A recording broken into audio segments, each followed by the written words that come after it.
장관 후보자 3명에 대해 부적격 판단한 국민의힘은 김부겸 총리 후보자도 부적절하다는 입장입니다. 청와대는 3명의 장관 후보자에 대해 청문보고서가 채택되지 않을 경우 재송부를 요청할 것으로 보입니다. 김부겸 국무총리 인사청문회에 조국 흑서 저자가 참고인으로 출석해 김 후보자 딸 가족의 펀드 특혜 의혹과 조국 전 장관 부인 정경심 교수 사례가 비슷하다고 주장했습니다. 민주당 의원들이 조국 전 장관 방어에 나서며 여야 간 공방이 벌어졌습니다. 부작용 걱정에 코로나 백신 접종 약속일에 나타나지 않는 사람들이 있는가 하면 이런 노쇼 백신이라도 맞겠다고 나서는 사람들이 있습니다. 접종 현장 실태와 대기자들의 심정을 들어봤습니다. 20대 남성이 택시기사가 실신할 때까지 무차별 폭행하는 일이 벌어졌습니다. 남성은 술에 취해 택시 안에서 구토를 했고 기사가 항의하자 화가 나서 때렸다고 진술했습니다. 계란값이 좀처럼 떨어지지 않고 있습니다. 국내의 산란닭 5분의 1가량이 살처분된 여파인데 양대 농가에서는 올 겨울 전까지는 원상 회복이 어려울 것이라는 목소리가 나옵니다.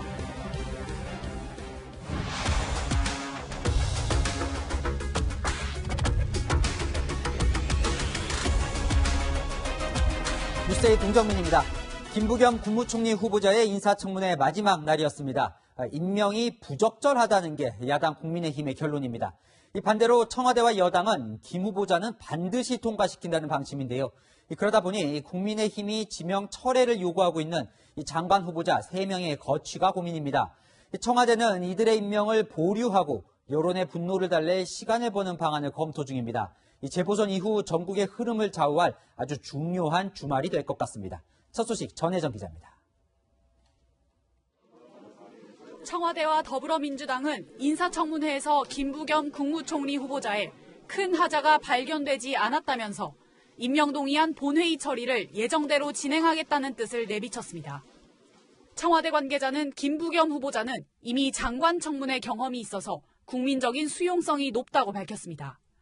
하지만 인사청문 보고서가 채택되지 않은 임혜숙 과학기술정보통신부, 박준영 해양수산부, 노형욱 국토교통부 장관 후보자에 대해선 이른바 판단 보류 입장입니다.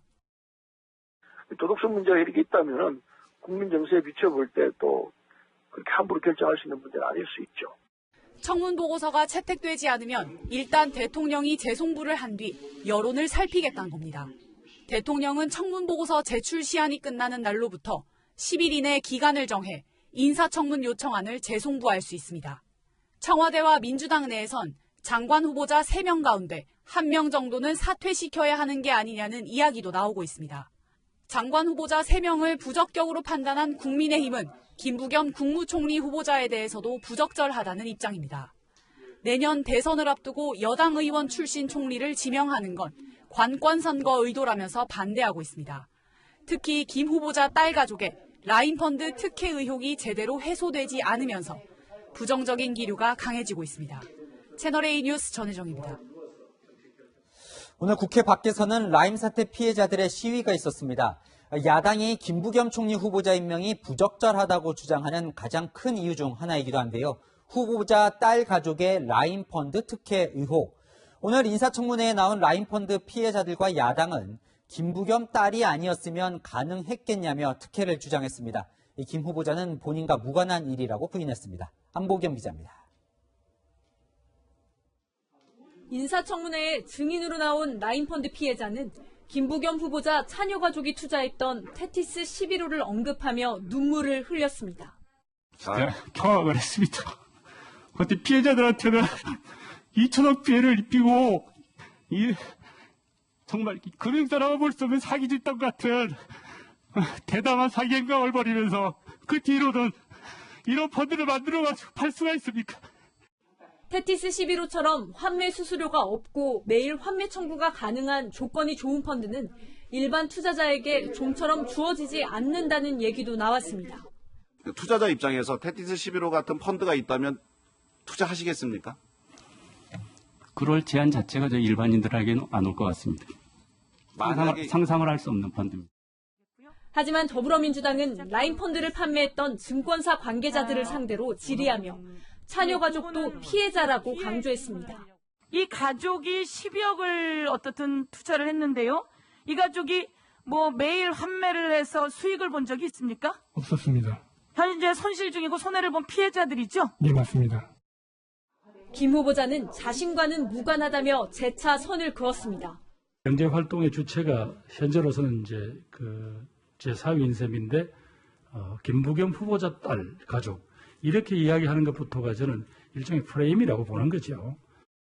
김도욱 국민의힘 의원은 김 후보자 차녀 가족과 함께 테티스 11호에 가입했던 회사가 문재인 정부에서 14억 원이 넘는 정부 보조금을 받았다며 특혜 의혹을 추가로 제기했습니다. 채널A 뉴스 안보겸입니다. 오늘 인사청문회 자리에서는 조국 전 법무부 장관 이름이 끊임없이 터져 나왔습니다. 특히 조국 흑서 저자이기도 한 김경률 회계사가 출석해 관심을 받았는데요. 최선 기자 보도 보시고 김부겸 후보자 가족의 라인펀드 논란은 조금 더 짚어보겠습니다. 청문회 참고인으로 출석한 조국 흑서 저자인 김경률 회계사는 김부겸 후보자가 딸 가족의 펀드 특혜 의혹에 대해 선을 긋는 것이 조국 전 장관과 비슷하다고 주장했습니다. 조국 장관 후보께서도 어디에 투자했는지 몰랐다. 이제 이른바 블라인드 펀드라는 것을 이제 만들어냈었는데요. 세계 어디에도 없는 족보에도 없는 그런 실체였던 거죠.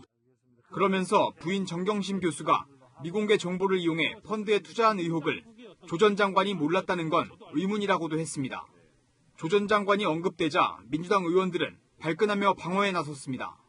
조국 장관의 펀드와 관련해서 엄청나게 수백만 건의 사실은 기사가 생성됐음에도 불구하고 사실은 그 부분은 지금 아무것도 아닌 것으로 지금 처리가 되고 있고요.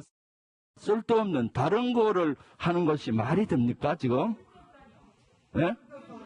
국무총리 후보자의 청문회에 집중해야 되는 거죠.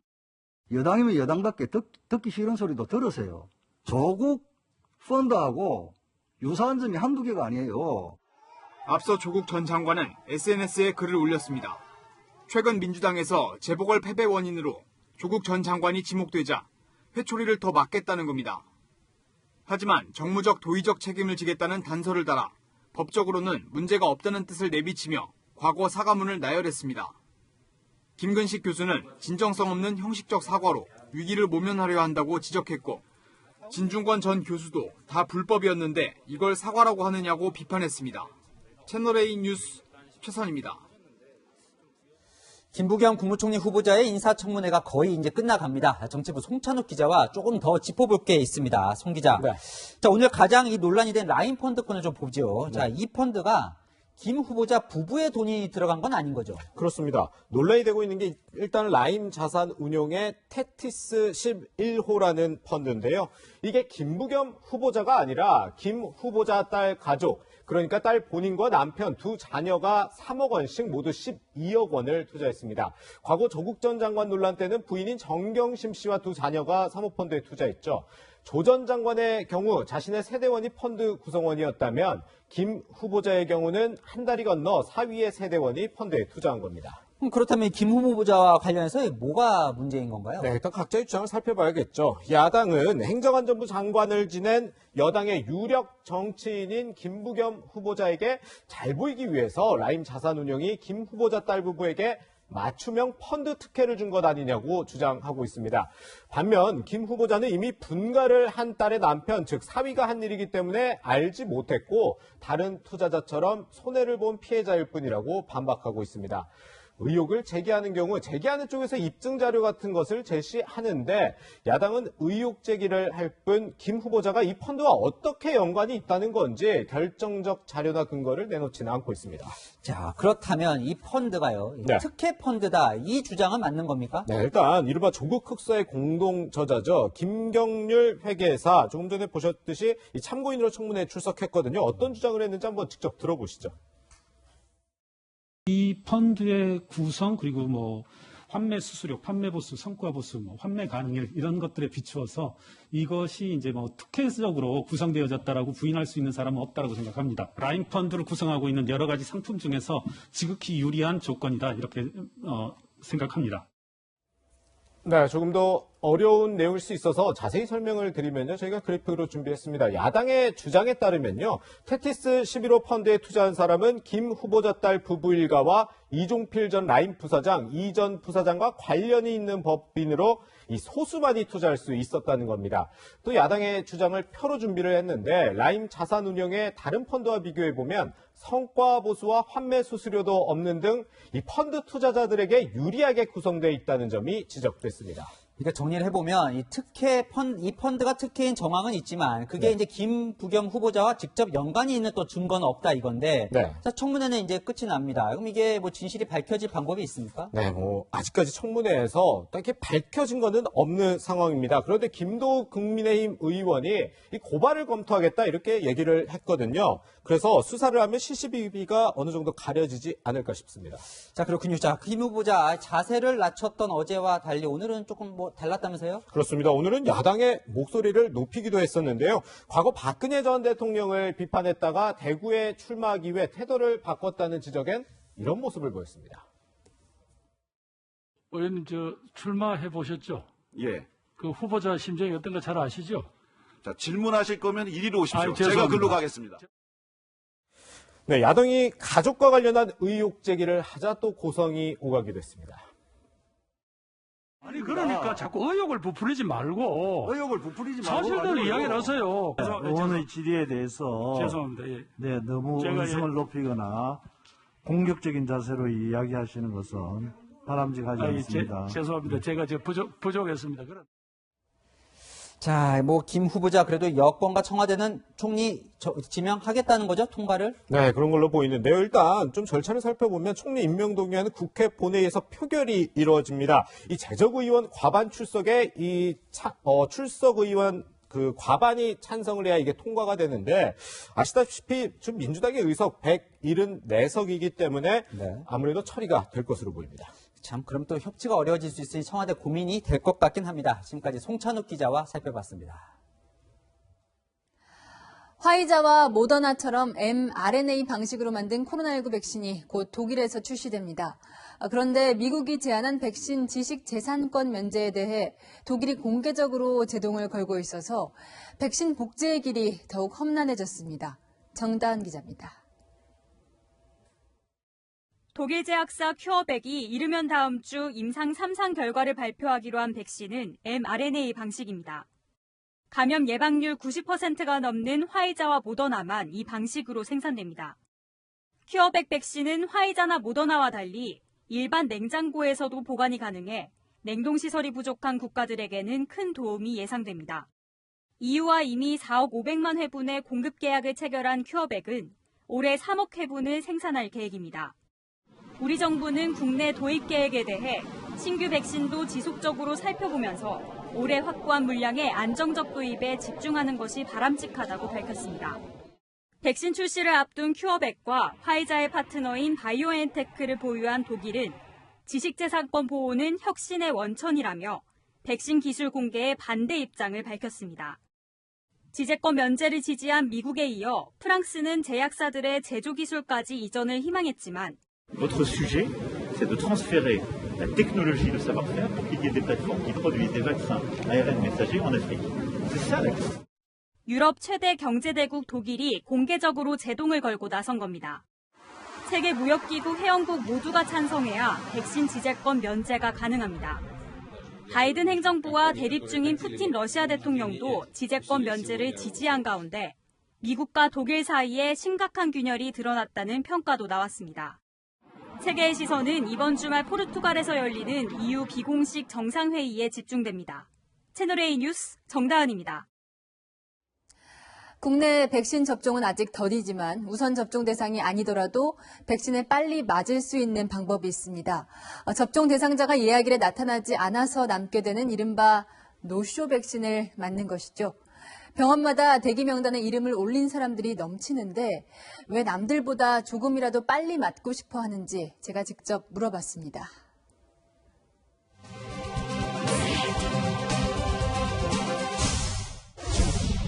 코로나19 백신 접종병원 10여 곳에 전화를 돌려봤습니다. 노쇼 백신 오늘 혹시 접종할 수 있나요? 아니, 저희 예약이 너무 많아가지고요. 예약자가 빠지질 않거든요. 지금 한 몇 분 정도 있으세요? 지금 100명 이상 돼요. 예약 대기자가 많아갖고 더 이상은 안 되세요. 저희 지금 100명이 넘어요. 하루 최대 120명에게 백신을 접종하는 병원에서 노쇼 백신은 얼마나 나올까?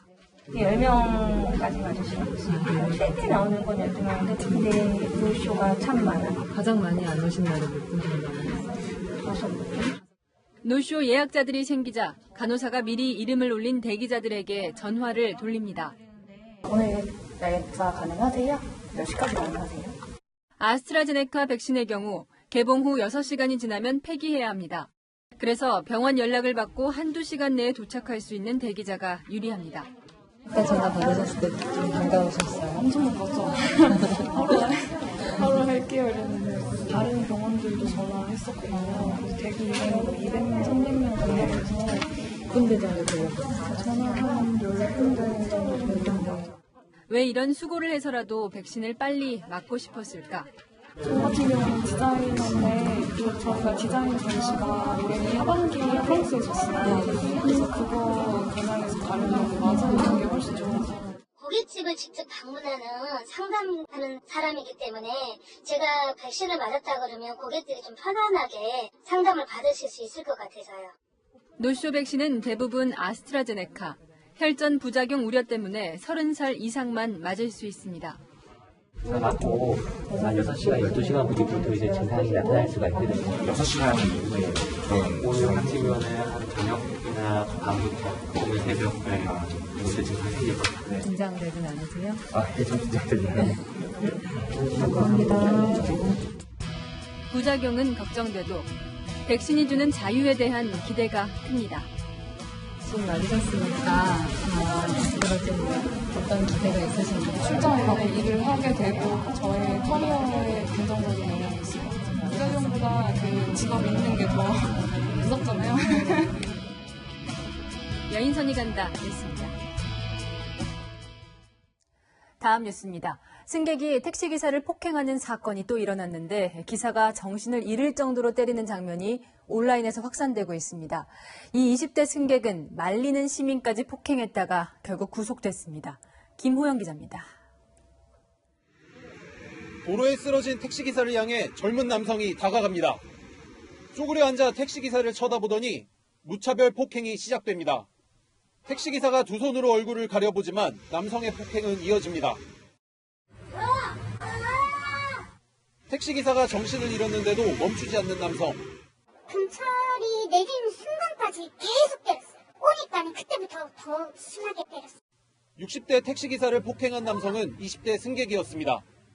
남성은 경찰 조사에서 술에 취해 택시 안에서 구토했는데 택시기사가 항의하자 화가 나 폭행했다고 진술했습니다. 남성은 싸움을 말리던 시민까지 때렸습니다. 기사님 괜찮으시죠? 물어봤는데 아예 의식이 없는 상태였고 그 과정에 바로 그 사람이 이제 뭐야 욕하면서 바로 주먹이 나. 폭행이 일어난 현장입니다. 남성은 출동한 경찰관에게 침을 뱉고 경찰차를 걷어차기도 했습니다. 상해와 공무집행방해 혐의로 현장에서 체포된 남성은 오늘 영장심사를 받았습니다. 피해자한테 하실 말씀 없으세요? 병원으로 옮겨진 택시기사는 현재까지 의식이 없는 상태입니다. 경찰은 운행 중이던 택시 안에서도 폭행이 있었는지 확인하기 위해 블랙박스 영상을 확보해 분석하고 있습니다. 채널A 뉴스 김보영입니다. 전남 목포에서 30명이 넘는 베트남인들이 마약 파티를 벌였습니다. 결혼 이주 여성과 선원들이 있었는데 해양경찰이 덮쳤을 때 몸도 가누지 못하는 모습입니다. 현장 영상 배영진 기자가 보여드립니다. 해경특공대원들이 철문과 유리문을 부수고 안으로 들어갑니다. 외국인 전용 유흥업소에서 집단으로 마약을 투여한다는 첩보를 입수하고 기습 단속에 나선 겁니다. 테이블에는 맥주캔 수십 개가 놓여있고 접시에는 마약 흡입을 한 흔적이 남아있습니다. 너희 모두는 마약류 관리법 위반, 현행범으로 체포되고다. 적발된 사람은 34명. 베트남 국적 결혼 이주 여성과 선원들로 일부는 마약에 취해 제대로 몸을 가누지도 못한 상태였습니다. 이들에게 마약을 공급하는 판매책의 생일을 맞아 주점문을 닫고 마약 파티를 열던 중이었습니다. 이들 자택과 차량을 수색하자 대마와 엑스터시 등 마약들이 발견됐습니다. 많이 취해서 좀 오시는 분들이 많아요. 저희는 그 시간이면 술을 드시는 걸로 아니까 마약까지는 생각을 해본 적은 없어서. 해경은 마약 판매책 등 7명에 대해 구속영장을 신청했습니다. 동포들하고 같이 놀고 있을 때 그때 이제 더 즐겁게 놀기 위해 이걸 먹으면 더 즐겁고 신이 난다, 스트레스를 다 잊을 수 있다, 그래가지고 먹었다고 합니다.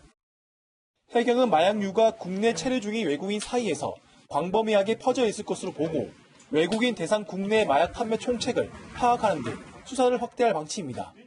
채널A 뉴스 배영수입니다. 인천의 노래주점에서는 40대 남성 손님이 실종된 뒤 16일째 행방이 묘연합니다. 코로나 방역 수칙을 어기고 새벽 2시까지 노래방에 있다 나갔는데 당시 술값 시비가 있었던 것으로 알려졌습니다. 조현진 기자가 보도합니다. 인천의 한 노래주점. 출입문이 굳게 닫혀 있고 수사 중이라는 안내문이 붙어 있습니다. 지난달 21일 밤 8시 반쯤 40대 남성이 지인과 함께 이 노래주점을 찾은 뒤 연락이 끊겼습니다. 실종 신고를 접수한 경찰은 지인이 2시간 뒤 홀로 밖으로 나온 것을 확인했습니다. 출입구에는 이처럼 CCTV가 설치되어 있는데요. 남성이 들어가는 모습은 찍혔지만 나오는 장면은 찍히지 않았습니다. 남성 휴대전화 신호의 마지막 위치는 이 노래주점 지역으로 현재는 꺼진 상태입니다. 사회적 거리두기 2단계로 수도권 유흥시설에 대한 집합 금지 명령이 내려져 있지만 이 주점은 이를 어기고 몰래 영업을 했던 것으로 드러났습니다. 제가 그 건물주로서 의무는 다 했어요. 문자 메일 보내고 하면 안 된다 하고.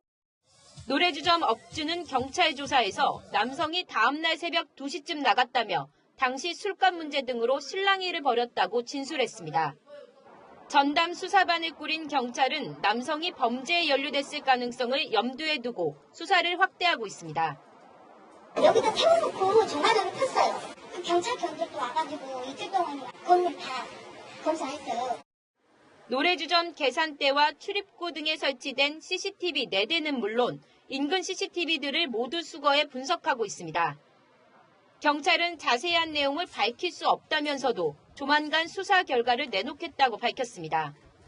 채널A 뉴스 조현진입니다. 지난 2018년 서울 이수역 인근 주점에서 남성과 여성 간에 벌어졌던 폭행 사건이 온라인상에서 뜨거운 젠더 갈등 소재로 번졌습니다. 대법원이 남성과 여성 모두 서로를 모욕하고 쌍방 폭행이었다고 결론 내렸습니다. 이윤우 기자가 보도합니다. 이수역 인근 주점 앞에 경찰차와 구급차가 도착합니다. 곧이어 한 여성이 구급대원의 부축을 받으며 구급차로 향합니다. 이 여성은 다음날 인터넷 커뮤니티에 남성이 여성 혐오 발언을 하며 폭행했다는 글을 올렸습니다. 이 글이 확산되면서 여성 혐오 범죄를 저지른 남성들을 처벌하라는 비판이 잇따랐습니다. 청와대 국민청원 게시판에도 남성의 엄벌을 촉구하는 글이 올라왔고 36만 명이 동의했습니다. 정치권에서도 여성 혐오 범죄인지 수사해야 한다는 주장이 나왔습니다. 피해 여성 측, 그다음에 이 사건을 그냥 받아들인 여성들이 분노하게끔 하는 요인들은 없었는지 다시 한번 잘 살펴봐 주시기 바랍니다. 하지만 경찰의 결론은 젠더 갈등이 아닌 쌍방 폭행이었습니다.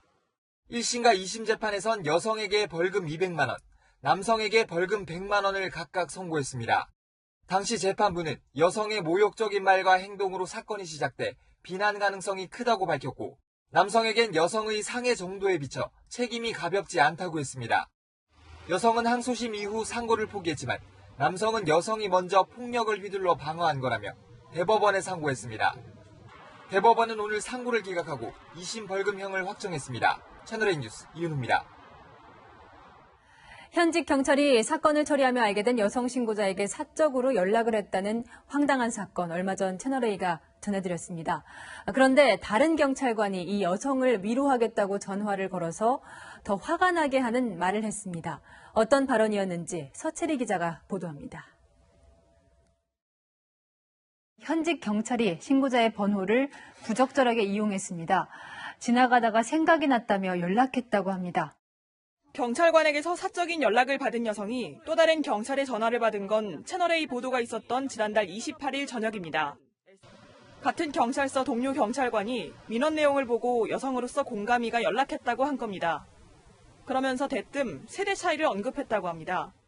세대 차이 얘기를 하시면서 뭐 기분 나쁘셨다면 나쁘신 거겠죠. 이러면서 별로 잘못된 것이 아니라는 것 마냥 그렇게 자기 세대는 잘 이해를 못하겠다는 식의 어조로 말씀하시더라고요. 사적으로 연락한 경찰관을 두둔하는 듯한 말도 했습니다. 일한 지도 별로 안 됐고 애가 너무 착하고 순수해서 그런 것 같다 이렇게 말씀을 하시더라고요. 여성 경찰관은 신고자를 위로하고 싶었다고 전화를 건 이유를 설명했고 경찰서 측은 통화에서 일부 오해를 살 만한 표현이 있었다고 해명했습니다. 경찰은 신고자에게 연락했던 남성 경찰관을 다른 근무지로 보낼 예정입니다. 채널A 뉴스 서채리입니다. SNS 풍로로 이 군 장병들의 부실 급식이 큰 화제가 됐죠. 장병들의 한 끼 식사 예산이 초등학생 급식보다 낮았는데요. 군은 고등학교 수준까지는 급식비를 올리겠다. 고기를 10% 더 주겠다. 부랴부랴 대책을 내놨습니다. 강은하 기자입니다. 밥만 가득하고 반찬은 한두 개뿐인 군의 부실급식입니다. 새끼 다 합해 8,790원인 군인들의 급식비는 고등학생보다 2,000원 낮은 초등학생 수준입니다. 부실급식 논란이 커지자 군은 당장 내년 급식비 인상부터 추진하겠다고 밝혔습니다. 급식비를 내년도 1,500원 수준으로 인상하는 방안을 재정당국 및 국회와 적극 협의하도록 하겠습니다. 그러나 군은 올해도 기재부와의 협의 과정에서 예산을 충분히 올리지 못했다고 인정해 질타를 받았습니다. 국방부 담당 기재부 관련 공무원들하고 꼭 좀 같이 공감해서 단가 인상이 구체적으로 되기를 바라고요. 당장 급식비 인상이 쉽지 않자 군은 일단 주어진 예산을 잘 활용하겠다는 방침입니다. 돼지나 닭과 같은 육류 제공을 10% 늘리고 식재료를 자유롭게 구매하는 자율 운영 부식비를 200원에서 300원으로 높여 37만 장병의 식사질을 높이겠다는 겁니다. 코로나 격리 장병을 위한 대책도 이어졌습니다. 특히 가능한 부대부터 중대급 단위로 휴가를 보내 휴가 복귀자들은 기존의 생활관에서 격리됩니다. 참치캔, 짜장 소스와 같은 비상 부식을 활용하고 휴대전화로 신청한 PX 물품을 대신 전달받는 구매 대행 서비스도 시행됩니다. 채널A 뉴스 강은하입니다. 독립운동가 후손들이 모인 광복회에서 이렇게 또다시 볼썽사나운 모습이 벌어졌습니다. 광복회가 김원웅 회장의 멱살을 잡은 회원을 징계하기로 하자 한편에선 김 회장 퇴진 운동을 펼치기로 했습니다. 권갑구 기자입니다. 상벌위원들이 나타나자 고성이 터져 나오고 몸싸움이 이어집니다. 광복회가 2주 전 진행 과정 공개를 요구한 회원들과의 충돌로 파행을 빚었던 상벌위를 다시 강행한 겁니다. 광복회를 엿보이는 김원웅을 처단하자! 광복회는 독립유공자 후손인 김임용 씨가 광복회 명예를 실추했다며 징계를 결정했습니다. 전원의 의결로 결과로 도출하여는가 본회 상벌 규정에 의거 징계 대상자에게 징계 처분장을 송부할 것입니다. 김 회장에 반대하는 광복회 회원들은 다음 주 국가보훈처를 항의 방문하는 등 김 회장 퇴진 운동을 펼치기로 했습니다. 김원웅을 내쫓아서 제가 조금 전에 말씀드린 훌륭한 분들이 이들은 지난 1월 독립운동가 이름을 딴 최재형 상을 추미애 당시 법무부 장관에게 수여하는 등 정치인 출신 김 회장이 편향적으로 광복회를 운영하고 있다고 주장합니다. 지난달 임시정부 수립 기념식에 참석한 김 회장에게 항의하는 과정에서 임시의정원 의장 등을 지낸 김붕준 선생 손자 김 씨도 김 회장의 멱살을 잡았습니다. 1965년 설립된 광복회가 최악의 내용에 빠졌습니다. 채널A 뉴스 권갑구입니다. 새로 선출된 여야 지도부가 동시에 광주를 찾았습니다. 텃밭인 호남 지지율 하락에 비상이 걸린 민주당. 영남당 탈피에 변화를 보이고 싶은 국민의힘. 속내는 달랐지만 취임 후 처음 향한 지역은 같았습니다. 최수연 기자가 다녀왔습니다. 전남 출신인 송영길 더불어민주당 대표는 5.18 민주묘지 추모탑 앞에서 큰절을 하며 유능한 개혁을 보여주겠다고 말했습니다. 이어가진 광주 현장 최고위에서는 광주가 민주당의 뿌리임을 강조했습니다.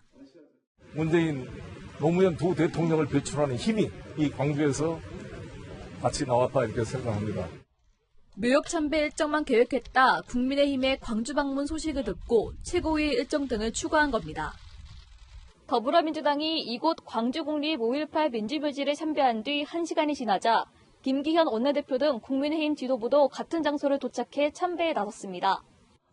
김기현 국민의힘 원내대표는 허리를 숙여 묵념한 뒤 5.18 희생자들에게 사과했습니다. 희생당하고 아픔당하고 계신 유족들과 또 돌아가신 부상하신 모든 분들께 다시 한번 깊은 사죄의 말씀을 올립니다. 지난해 김종인 전 비대위원장의 무릎 사과 이후 5.18 관련 사과를 다시 하며 진정성을 내세웠습니다. 여야 지도부가 같은 날 광주를 찾은 이유는 최근 문재인 대통령의 호남 지지율 하락과 무관치 않다는 분석이 나옵니다. 문 대통령의 호남 지지율은 지난달 취임 후 처음으로 50%대로 떨어진 이후 50%대에 머물고 있습니다. 민주당 지지율도 지난 2017년 6월 68%에서 51%로 하락했습니다. 반면 지난 16일 한 여론조사에서는 윤석열 전 검찰총장이 호남에서 이재명 지사와 접전을 벌이는 결과가 나오기도 했습니다. 내년 대선을 앞두고 민주당은 지지층 사수를 위해, 영남당 논란이 불거진 국민의힘은 외연 확장을 위해 호남 공략에 나선 것으로 풀이됩니다. 채널A 뉴스 최수연입니다.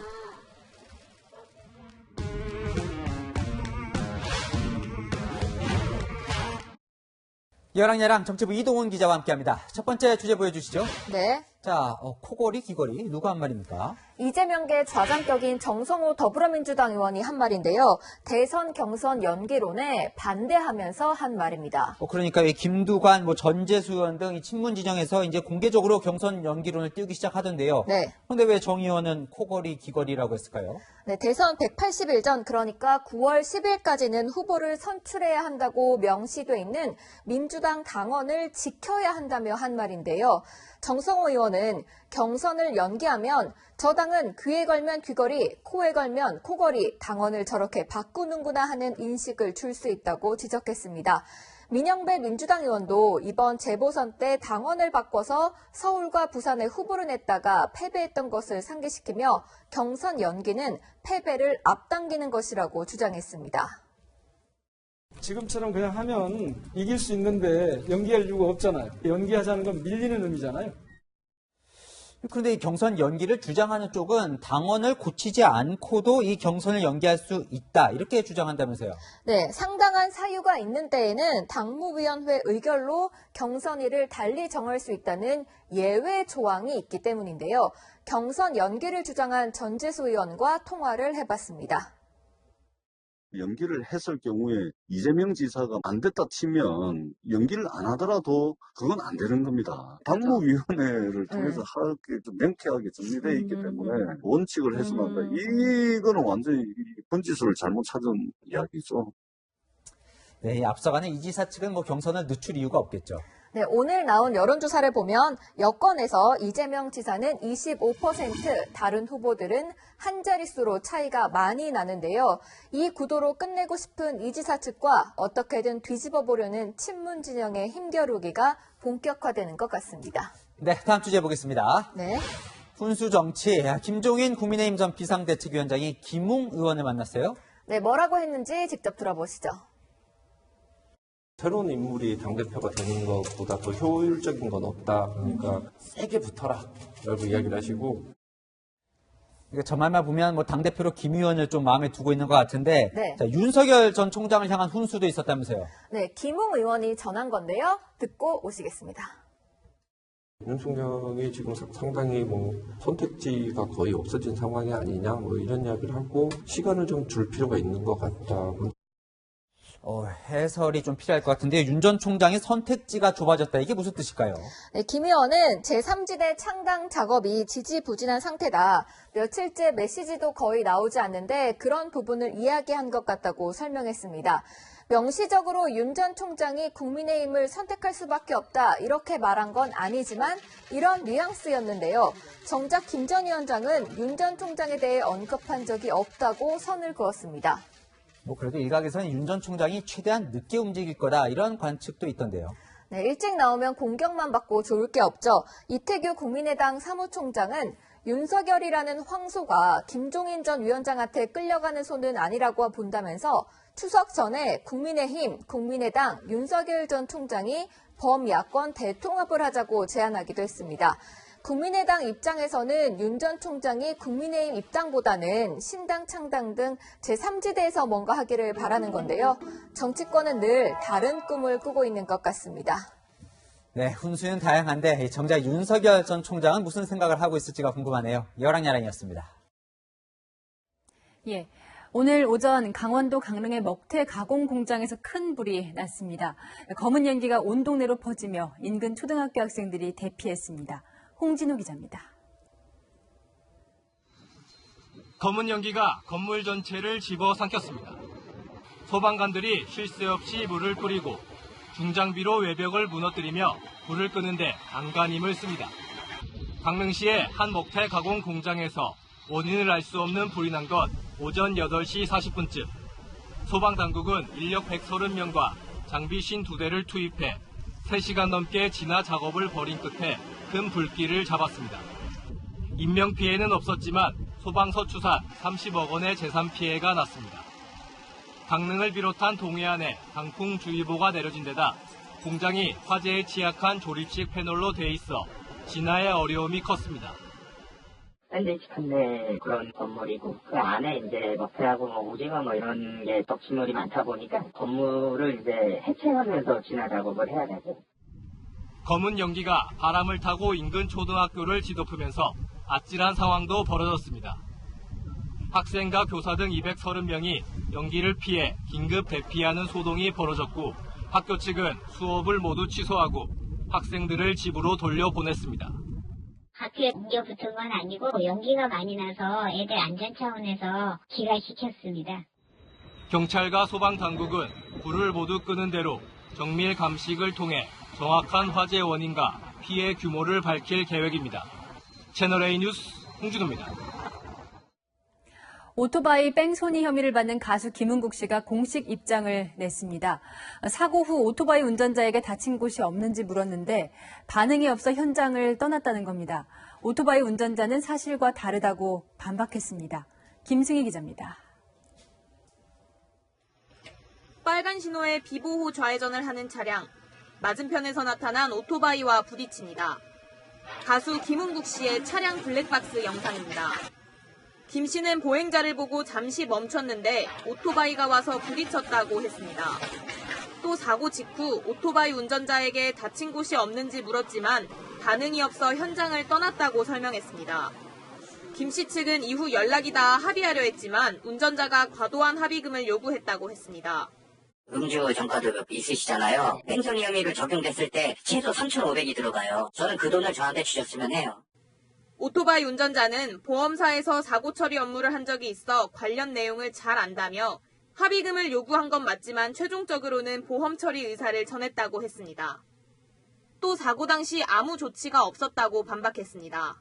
제가 허리를 숙이고서 바닥을 쳐다보고 막 다리를 부여잡으면서 진짜 엄청 큰 소리로 끙끙 앓고 있었어요.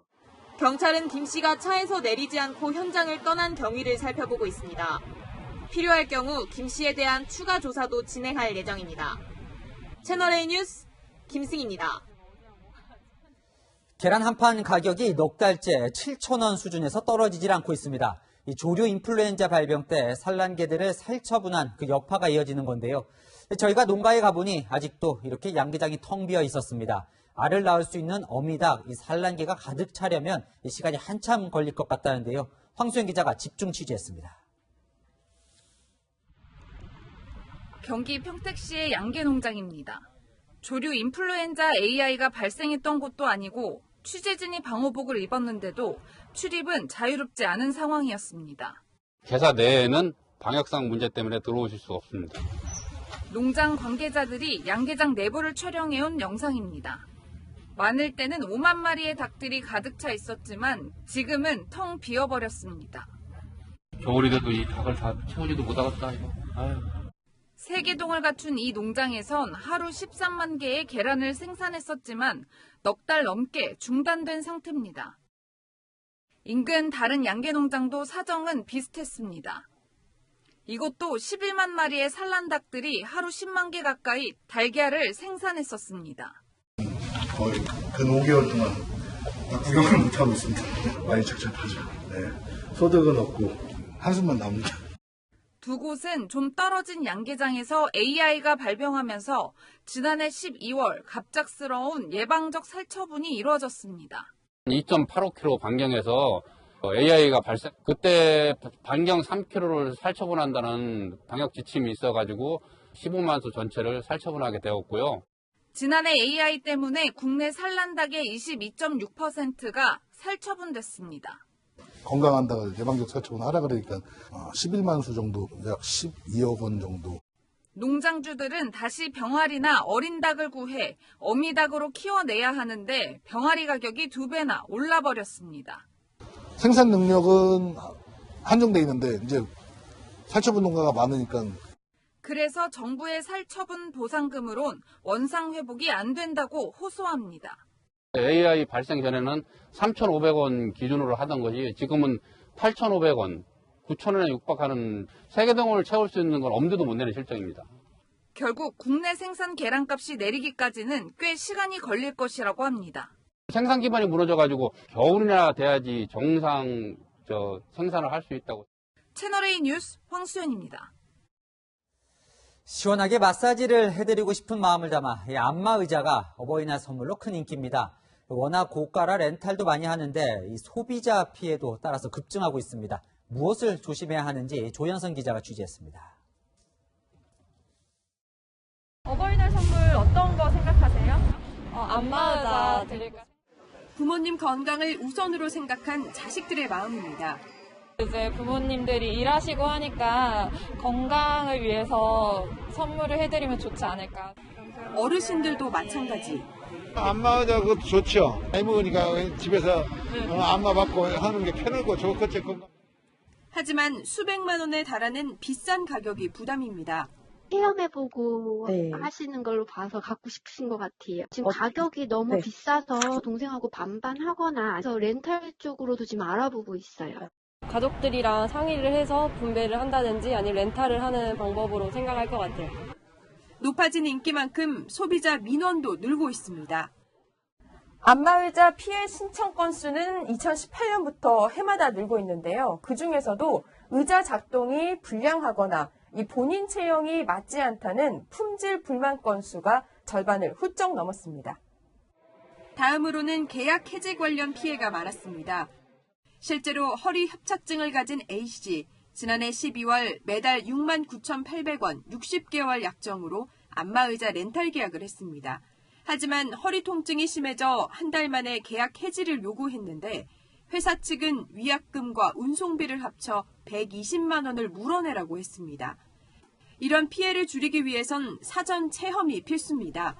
구매 전 매장을 방문해 실제 안마 강도 등을 확인하고 해지 시 위약금은 없는지 계약서를 꼼꼼하게 읽어야 합니다.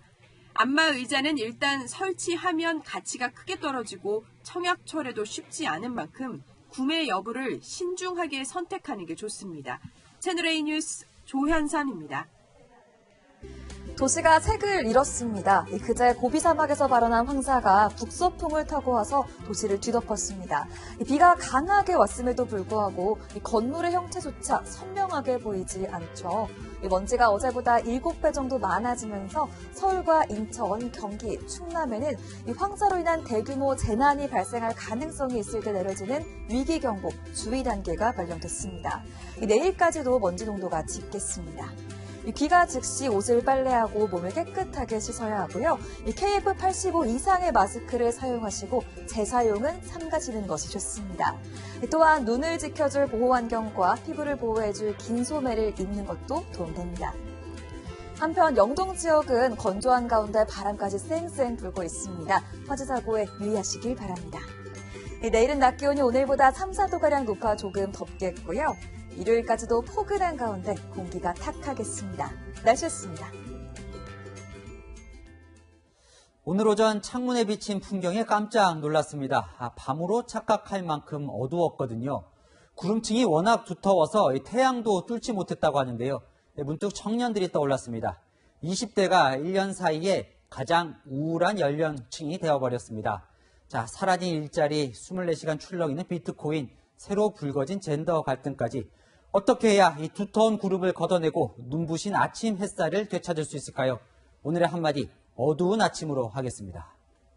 오늘 뉴스 여기까지입니다. 내일도 뉴스에입니다.